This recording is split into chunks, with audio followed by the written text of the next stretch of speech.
Canada lists Proud Boys as a terrorist group, alongside ISIS and Al-Qaeda. Enlarge this image. Toggle caption Michael Sieglow, Getty Images. Michael Sieglow, Getty Images. Updated at 2:30 p.m. Eastern Time. Canada's government designated the Proud Boys and 12 other extremist groups as terrorist entities on Wednesday, placing the groups in the same list alongside the Islamic State and Al-Qaeda. Based on their actions, each group meets the legal threshold for the criminal designation, Public Safety Canada said as it announced the move.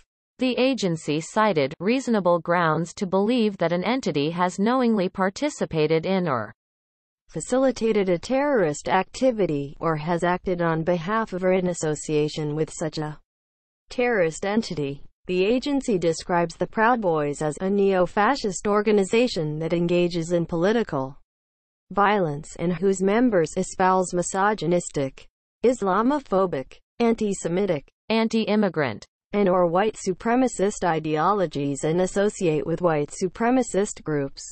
Public Safety Canada also notes the group's prominent role in last month's attack in Washington. On January 6, 2021, the Proud Boys played a pivotal role in the insurrection at the U.S. Capitol.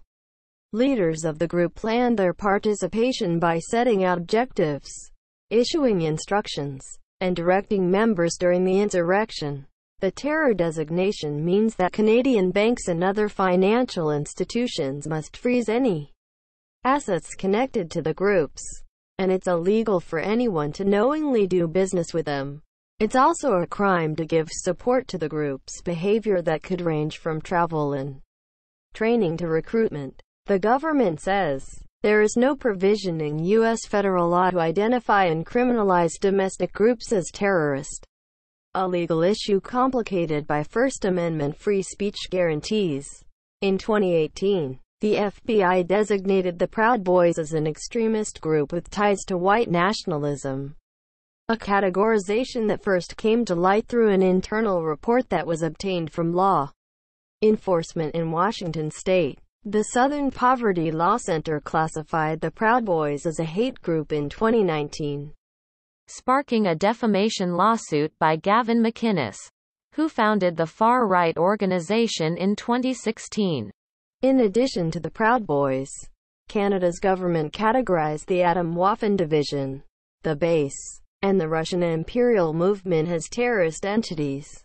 Also included were 3 Al-Qaeda affiliates, 5 ISIS affiliates and the Hizbul Mujahideen, which operates in Indian-administered Kashmir.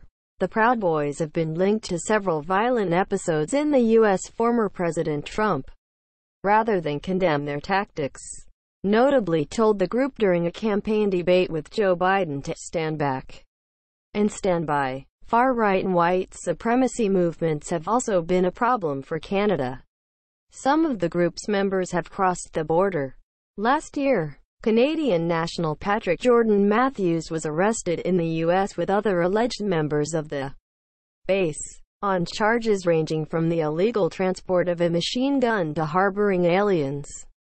Matthews had apparently entered the U.S. days after a high-profile police raid on his house in rural Manitoba, Canada, in 2019. As Canada moved against the base, the Proud Boys and other groups, Bill Blair, Minister of Public Safety and Emergency Preparedness, called it an important step in our effort to combat violent extremism in all forms. Canada now lists a total of 73 terrorist groups.